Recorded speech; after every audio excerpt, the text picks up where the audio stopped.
इंद्रजित सावंत यांना दिलेल्या धमकी प्रकरणी आणि शिवरायांवर आक्षेपार्ह वक्तव्य करणाऱ्या प्रशांत कोरटकर विरोधात कठोर कारवाई करा. भोसले घराण्याचे राजे मुघोजी भोसले यांच्या शिष्टमंडळाने केंद्रीय मंत्री गडकरींकडे केली मागणी. राम गणेश गडकरी यांच्या राजसन्यास या नाटकावर कायमची बंदी घालण्याची अमोल मिटकरींची मागणी. पुस्तकातून संभाजी महाराजांची बदनामी होत असल्याचं वक्तव्य. कोल्हापूरमध्ये महायुतीत भाजप शिवसेनेनंतर राष्ट्रवादी अजित पवार गटाकडून सभासद नोंदणी उपक्रम सुरू. मंत्री हसन मुश्रीफांच्या हस्ते अभियानाला सुरुवात. सिंधुदुर्गामध्ये ठाकरे यांच्या सेनेची आज बैठक. सकाळी 11 वाजता बैठकीला सुरुवात होणार. पक्षाला लागलेल्या गळती संदर्भात होणार चर्चा.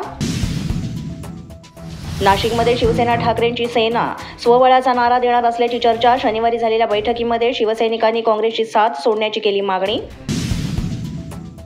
मालवणच्या राजकोट किल्ल्यावर आजपासून शिवरायांचा पुतळा उभारण्याच्या कामाला सुरुवात होणार. राम सुतार यांचे चिरंजीव शिल्पकार अनिल सुतार यांच्याकडून राजकोट किल्ल्यावर पाहणी.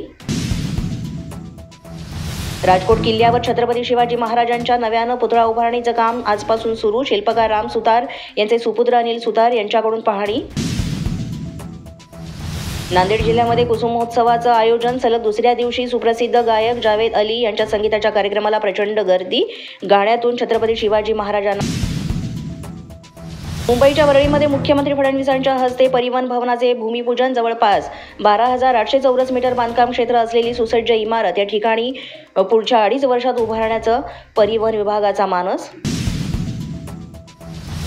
मराठी साहित्य संमेलनाच्या अध्यक्षा तारा भवाळकर यांचा ब्रँड सांगली पुरस्कारानं गौरव. तर बाळासाहेब थोरात आणि संत साहित्य संशोधक डॉक्टर सदानंद मोरे यांचाही जीवनगौरव पुरस्कारानं सन्मान. अशाच नवनवीन अपडेट्ससाठी आणि ताज्या बातम्यांसाठी पोलीस माझा न्यूज यूट्यूब चॅनल सबस्क्राईब करा. तसंच आमचं फेसबुक, इंस्टाग्राम आणि ट्विटर अकाउंट फॉलो करा. अधिक माहितीसाठी आमच्या www.polismazanews.com या वेबसाईटला भेट द्या.